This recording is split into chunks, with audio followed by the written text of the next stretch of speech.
and Key that I want to look into. That one looks pretty cool. Mm-hmm. And other than that, there's no other show that I could think of as now. But when I do watch, I always write it down if I could tell you people to watch them.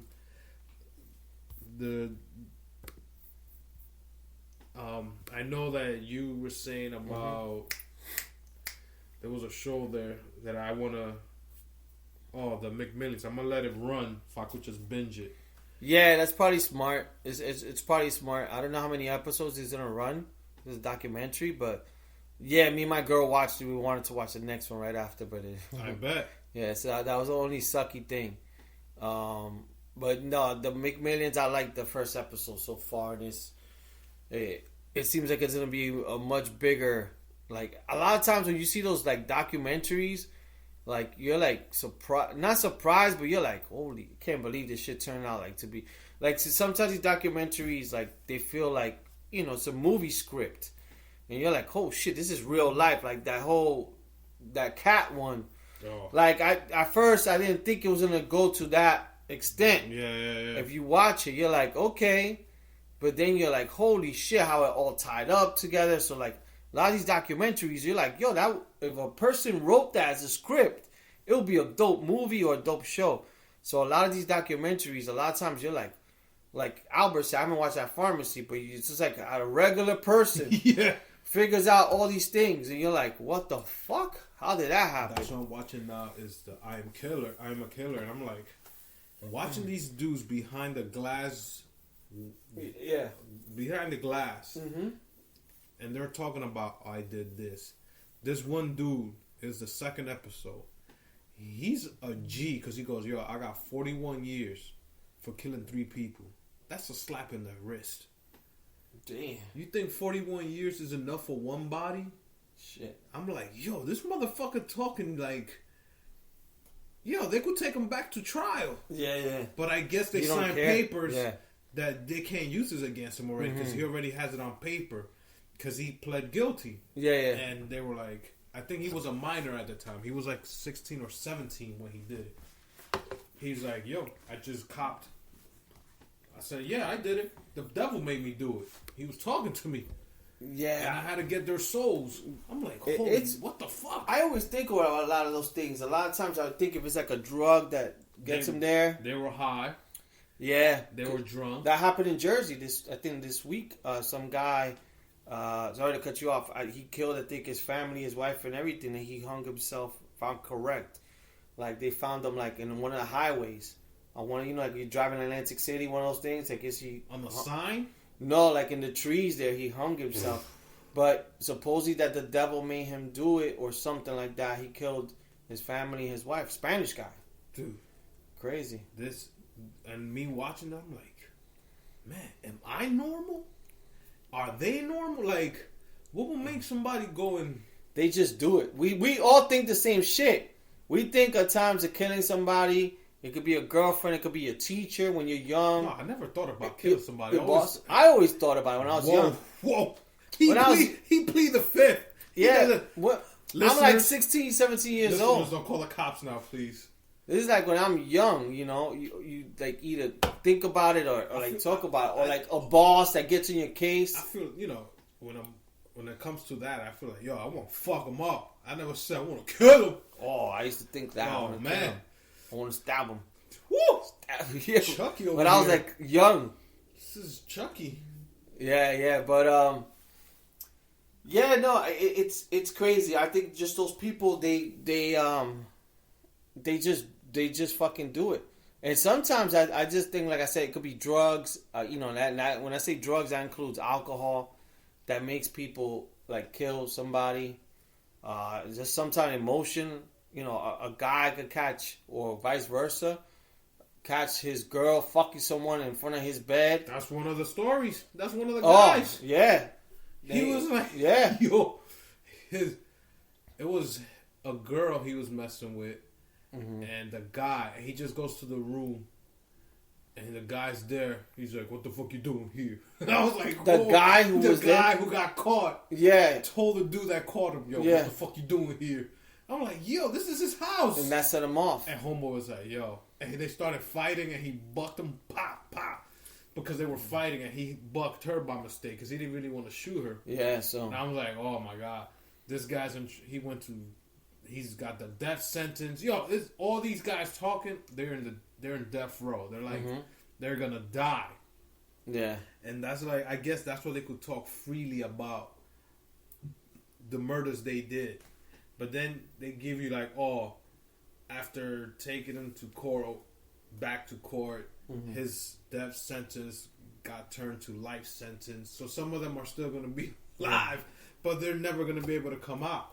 Now the dude that killed 3 people, he only got 41 years. Back in 1997, I was doing the math. I was like, yo, he has maybe like 16 more years to come out. Yeah. And the way he's talking on this documentary, he looked like his mind is not in the right state. It's like you seen Shawshank Redemption or whatever. I saw that movie a long time ago. When they asked Morgan Freeman, like, have you, like, what is it, like, because he did the crime, I think, or something. But they will ask you before you get let go, like, did you do it or whatever, or did you change? And then, like, the way you answer, they'll let you go. But that guy, dude, he's like, he's gonna be the same. No, but he's not gonna get parole. He gave him 41 years. You serve 41 years, you're free. Yeah, you're a free man. The one that's fucked up is the one that didn't do nothing. The other guy that was in the house, that he saw this guy kill one. He got so scared that he went outside the house and started throwing up. The guy got him back. He's like, look, don't go out there. We need to kill these 3 souls. The devil told me we got to do this. Holy don't shit. Fucking leave until we finish the job. Yeah. And this motherfucker's with an axe. With people sleeping in the house. Oh, watching that show, you're gonna end up killing. Dude, you're gonna kill these guys are giving me ideas. While watching this in Dateline, I'm gonna get. And he talks about me to give me ideas. I'm gonna get away with something. Dateline and this. Dateline's not the show to let people watch, because Dateline, oh, I did this, I got away with it for 25 years, but I got caught. Then it shows you, okay, I shouldn't be doing this if I'm gonna commit this kind of murder. If I'm gonna con somebody, let me do it this way. Yeah. So watching these shows, these criminal shows, I don't know why I watch it. I must be sick in the head because I like watching these shows. But I was listening to a podcast one about something. I think he was a defense lawyer or some type of. Who's the not defense? He was a prosecutor or something. And he was like, they were talking how good this guy is. I think Joy Diaz was talking about how good this guy is. Because supposedly, the guy who was got arrested that they were defending, this guy did like a better job than the detectives. He basically found out because the girl had fake boobs, which was found in the ocean. And then I think they cut her up or something. Through the fake boobs, it's a serial number. Then you find out what doctor. Yeah, and he did all this stuff, and this is back then, and he figured out like the doctor, like better than the detectives did. This prosecutor, like fucking exonerated or found the rape or like got the guy caught or something. I forgot what it was. I don't know the whole story, but it was something crazy like that. That he did a whole bunch of tests he found the boob. And then, because the guy, whoever killed her, they threw her in the ocean. And they only found, I think what they found was only the same thing like that guy, her like spine or thing. Yeah. So then they kept researching and found, because it was cut up in different body parts. Oh, boy. Yeah, but shit is crazy, man. Shit is crazy out there. I know when I went downstairs, you were doing the podcast by yourself. And I was thinking, if you had to do your own podcast, just you alone, and let's say you're a celebrity that you have like, you could have any guest, similar to like a Joe Rogan or something like, like people want to be in Al's show. I guess what 5 categories of people would you want on your show? 5 people that I could interview? Not 5 people, like categories. Like if it was your show, the Al show. I definitely would like to interview a comedian. Mm-hmm. So they could give intel like, because you got people that say, yo, you fucking funny. You should be a comedian. Mm-hmm. You know what I'm saying? But you don't know how to go about it. Yeah. Oh, I could be a comedian. Let me go on stage. But then the jokes that I could probably say around you guys are funny. But then if I say it in the audience, it's going to be crickets. That's the only way to find out. Yeah, like a point example, we were watching Super Bowl. Yeah. And this whole thing about leche came up. Oh, yeah. Shoe. Yeah. And all kept saying, "Oh, he wants leche in the face." Everybody was having fun because it was funny and all that. Now I can't go and do a joke about that on stage, like, "Oh, you know, one day I was in my house watching Super Bowl with a couple of my friends, and this guy said he likes leche in the face. You guys understand that? He wants leche in his face." So that's the thing.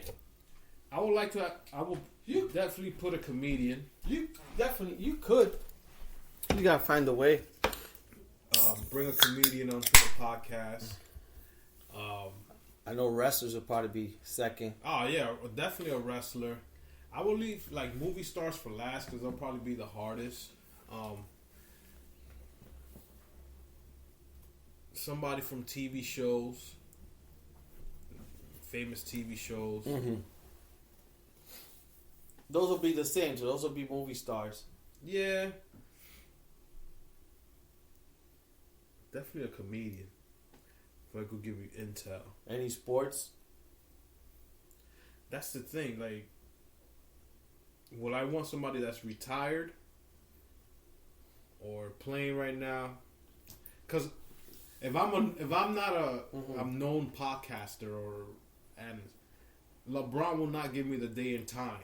No, I'm saying like if you had your own show that you had like the money and the means. Like I will get the retired. I will get the retired basketball player, football players, because they will give you the stories that you want to hear. Yeah. Not a current basketball player or football player, because they'll just give you the sugar coated like, oh, we play this, we play hard. Like I would like to get like a Charles Barkley, Shaq, Matt Barnes. Yeah. Like they'll tell you the shit that ain't like, yeah, man, fucking hated this motherfucker. Yeah. Wanted to elbow him in the fucking neck. Shit like that. That's what you want to hear. Like that shouldn't be interested. Like you really want to hear that. Mm-hmm. But you get somebody now, like let's say, who's fucking playing, fucking Kyrie Irving or whatever. Mm-hmm. Oh no, you know we play hard. We all friends and this and that. No. Then you get Isaiah Thomas from the Pistons back in the day. You interview him now. Oh, fucking hating them motherfuckers. Bill Laimbeer. Oh yeah, you see shit like that. I would have. Yeah. That's the shit I would like to interview. Why? What were you thinking? I definitely would do music.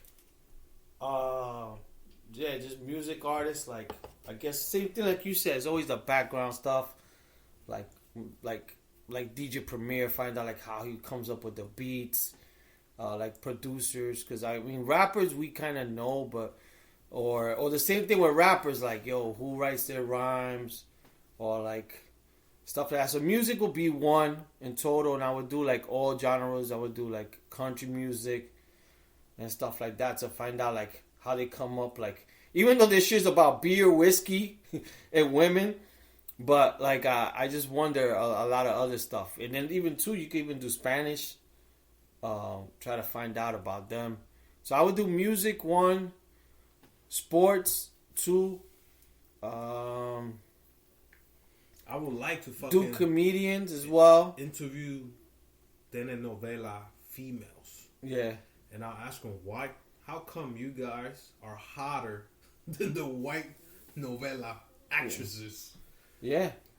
Oh, I mean, hot. I understand, but I wonder why like they don't cross over. Some of them. God, why they don't bring those Spanish mommies to General Hospital or whatever is the name of the other. I wish they had a Spanish channel that had like all the new movies, but all for Spanish. There is movies. Some, like if you think about it, all those like Mexican that do the novelas, they have to make movies too, and Mexico and stuff like that. Cause I remember when I went to Puerto Rico. No, but some of the people that do soap operas here, they don't even in movies. Probably in Mexican movies. No, I'm saying though, but you see the actresses and actors that we rarely we see one of them make it. Like who was it? Ricky Martin was in a soap opera over here. Yes. There's a girl named Vanessa Marcel who was in soap operas, and then she did a TV show called Las Vegas on NBC, which was a great show also. But a lot of the soap opera actresses, they don't make it big.